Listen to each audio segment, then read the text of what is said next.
Spoštovani Slovenke in Slovenci, dragi prijatelji, danes zborujemo za Slovenijo, za njeno suverenost in za njeno ozemeljsko celovitost.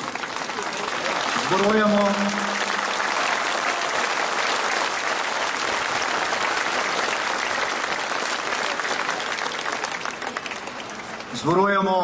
zelo odločno, vendar mirno in dostojanstveno, tako kot smo to vedno počeli doslej.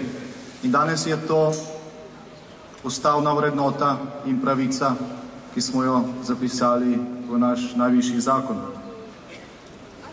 Ko smo se pred 19 leti osamosvojili, so nas iz tujine poimenovali za alpsko, mediteransko, panonsko državo, za biser med Alpami in Jadranskim morjem.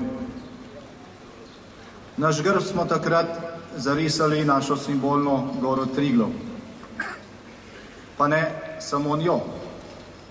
Pod njo smo narisali tudi naše morje. Morje, neizbrisen del naše tradicije, našega gospodarstva, naše državnosti in tudi naše suverenosti. A kot se kaže, bo del tega našega zaklada, te dediščine naših očetov, v nedeljo na prodaj. Tudi včeraj so se zbrali nekateri trgovci z novci in iz ust tranzicijskih dobičkarjev smo slišali besede: smo za arbitražo, se bomo potem lažje trgovali in polnili lastne žepe, bi lahko dodali.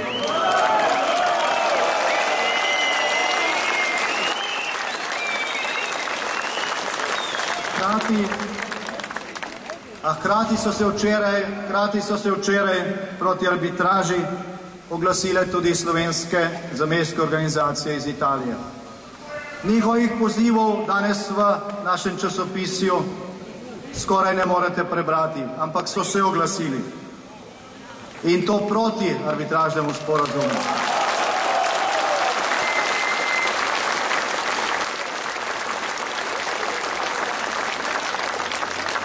Proti arbitražnemu sporazumu so se oglasili rojaki Borisa Pahorja, ki so na lastni usodi občutili ceno, ki smo jo Slovenci plačali za to obalo in za to morje, ki jo danes imamo. 130 tisoč naših rojakov je po razmejitvi po drugi svetovni vojni ostalo odtrganih od matice. Šel je Trst, šla je Gorica, šla je Beneška Slovenija, šla je obala med Trstom in Tržičem, sosednja Hrvaška, s katero smo pristali takrat skupni državi, pa je takrat tudi na ta račun dobila celo Dalmacijo z otoki, reko Istro, ki nikoli v zgodovini ni bila cela njena. Skupaj več kot 5000 km obale in 1246 otokov. Slovenci smo takrat za to ceno dobili to, kar danes imamo, in še potem smo bili v teh notranjih administrativnih delitvah po drugi vojni prikrajšani.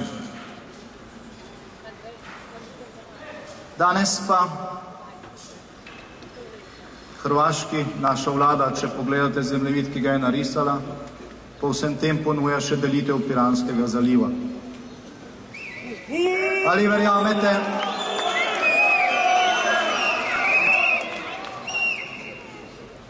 ali kdorkoli tukaj verjame, da nam more biti arbitraža, če bo ta sporozum, Bog ne daj, potrjen v nedeljo, lahko dodeli več od tega, kar je narisala na zemljevid naša vlada? Nobena arbitraža tega ne bo naredila. Jaz sem prepričan, da to mejo na morju, ki jo je v ta zemljevid narisala naša lastna vlada, žal, Slovenci nikoli ne bomo sprejeli kot pravično mejo. To pravično mejo pa potrebujemo, saj smo jo drago plačali. Poleg tega pa je res le pravična meja lahko temelj trajnega sožitja med slovenskim in hrvaškim narodom. A tisti, ki to sožitje vsak dan poudarjajo v obratni smeri kot razlog za glasovanje za arbitražni sporazum, pozabljajo, da to sožitje potrebujemo tudi doma. To sožitje so grobo poteptali, ko so se dogovarjali za ta škodljiv sporazum, brez vednosti javnosti, brez vključevanja opozicije in z ignoriranjem večjega dela stroke. In v zgodovini smo bili Slovenci žal vedno zelo lahek plen, kadar smo bili razdeljeni. In odgovornost tistih, ki danes te napake ponavljajo, je velika.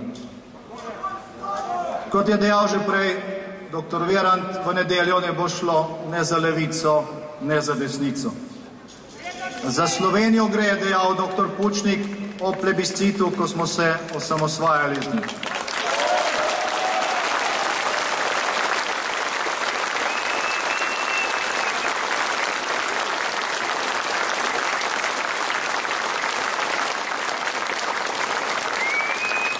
Za Slovenijo bo šlo tudi v nedeljo. Za slovensko suverenost in za slovensko ozemeljsko celovitost. Za hlapce rojeni, za hlapce vzgojeni, je dejal Ivan Cankar v nekem trenutku razočaranja nad svojimi rojaki. Nedeljo dokažimo, da se ta poglavja, ta žalostna poglavja iz slovenske zgodovine ne ponavljajo. Za Slovenijo proti arbitražnemu sporazumu.